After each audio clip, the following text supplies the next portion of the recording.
What's going on, folks? So if you are somebody that consumes YouTube gun media, if you watch gun tubers, all that kind of stuff, you're pretty familiar with the term shill. It's thrown around all over the shill. If anybody gets anything, first of all, if anybody achieves any type of success on a large scale in the gun tube community, such as I'll use some examples like Mac, Tim from Military Arms channel, Grand Thumb, Swoosh, any of these big Demolition Ranch, stuff like that, you're always going to get your haters. When you're on top, you're going to be the target of all kinds of stuff. You're going to be the target of people digging into your private life, people talking negatively about you, and the biggest one is shill. Shill. You're shill! Okay.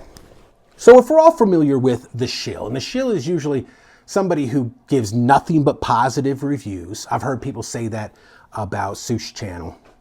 I like his channel. I'm a subscriber. I've watched him for, since the beginning, since he had a small channel. He's not one to go out there and shit all over everything. And that could be part of his personality too. He could be a fair person.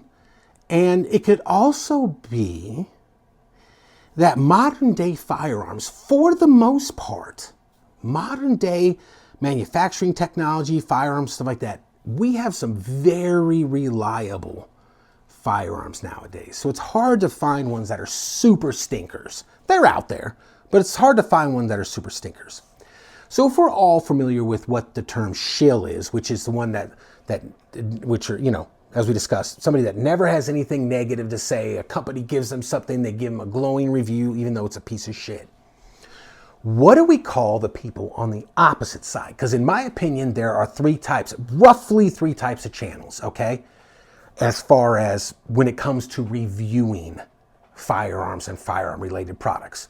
There's the shill, there's the middle-of-the-road guys, and then there's the people, the negative Nancy's, whatever you want to call them, that no matter what, they're going to shit on something. And I'm not saying find negative things about, because no product is perfect. No man-made product is perfect, whether it's QC or whether it's design flaws or whether it just doesn't work for you, whatever it is. There are people that if you have, a lot of people have a balanced channel, and they will give their honest opinion about a product.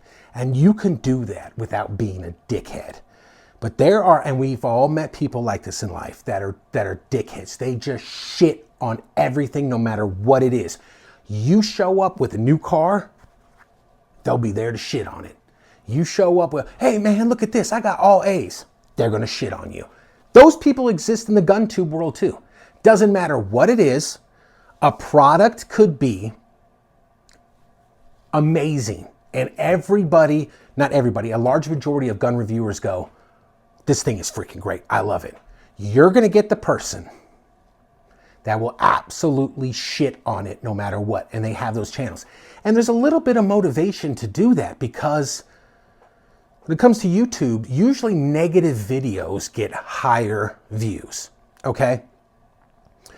But I'm trying to figure out what is the name we use for those guys, because those guys are out there too. You watch their channel, and sometimes you're just like, God damn, dude, you're depressing. All you do is shit on stuff. It doesn't matter what it is. You could have 10 ARs, 10 AKs, 10, and they will shit on all of it. And then you go, well, what's your answer? Because you said this one's really good, but it's too damn expensive and you wouldn't buy it. This one's really cheap, but it's shit.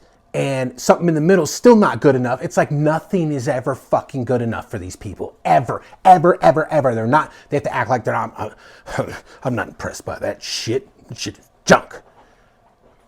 I wouldn't pay that. Okay, and then you buy something that's really nice. I wouldn't pay that. Goddamn thing's overpriced. Excuse me. Get myself all worked up. What do we call those peoples? Because you sit there and you say, and I'm not defending none of these people. I don't know any of them personally. I consume their content, okay? Like Grand Thumb and Mac and Swoosh and And, you know, I enjoy GunTube. I watch these guys. I find out a lot of information from people. So I enjoy it. I know a lot of GunTubers also be like, I don't watch GunTube. I'm better than that. You know, come on, dog. Shut the fuck up. A lot of times I will find out about things from the big GunTubers that have access to the stuff that I'm not on Reddit. I'm not on Discords. I'm not on any of that other kind of shit. So a lot of times I will find out about new releases for guns, new, you know, calibers, new chamber, new whatever from these channels. Like, oh, crap. They're releasing a Bodyguard too? Watch the video. That looks cool. I think I'm going to get me one. I got one. They're fantastic. I'm just saying, they are fantastic. I think they're great. But I still haven't nailed down a proper term. If we got shills, they're the ones that are overly positive. What is the term for the people that are overly negative in their reviews? And will make stories, not make stories up, but ignore things, and I'm sure they're out there, I can't prove it, but people that will purposely destroy things, or maybe even go overboard outside of what the manufacturer's specs are, and do stuff and be like, this thing is dog shit, it didn't handle up to this. I will show you an example. Here is the Olight O-Sight. I did a review of this, okay? It's sitting on a TSOS PX9 Gen 3 Duty. Fantastic pistol.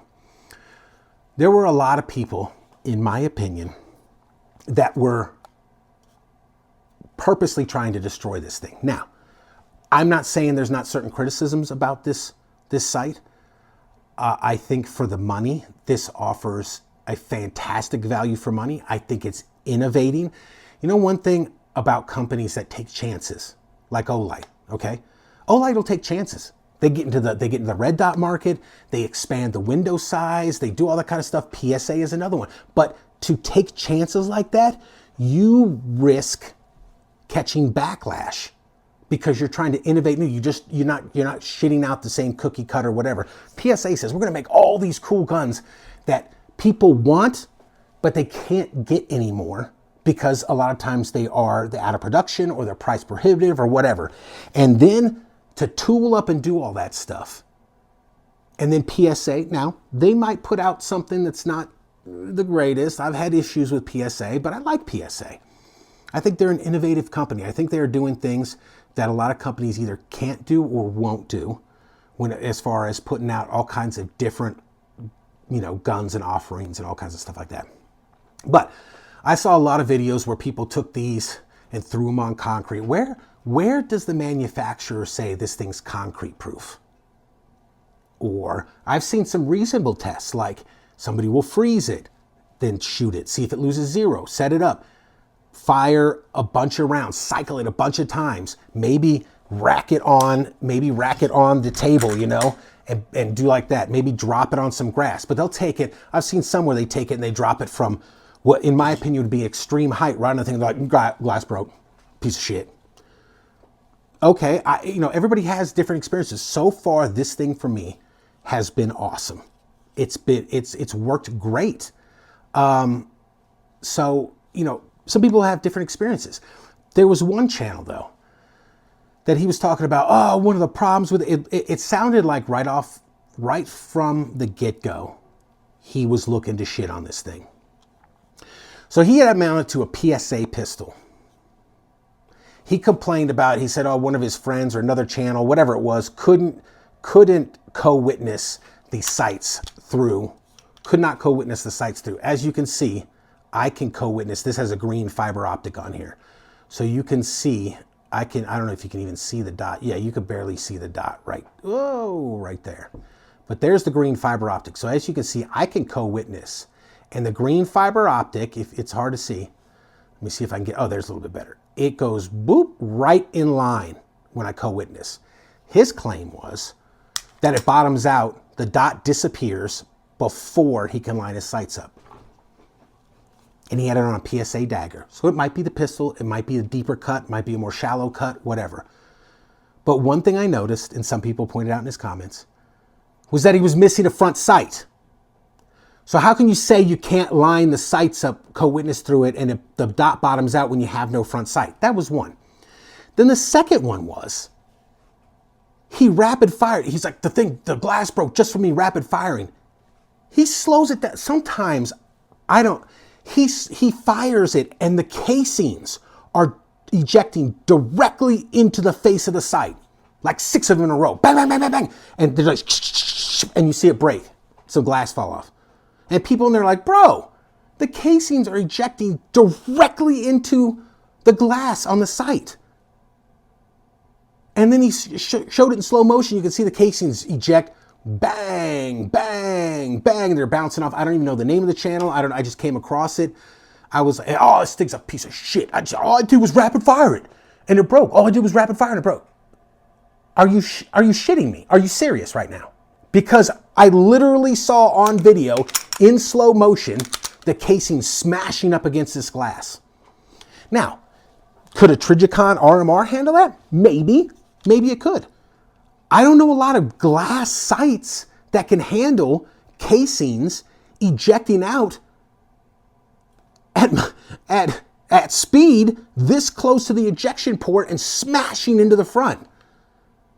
And you're like, it's a piece of shit.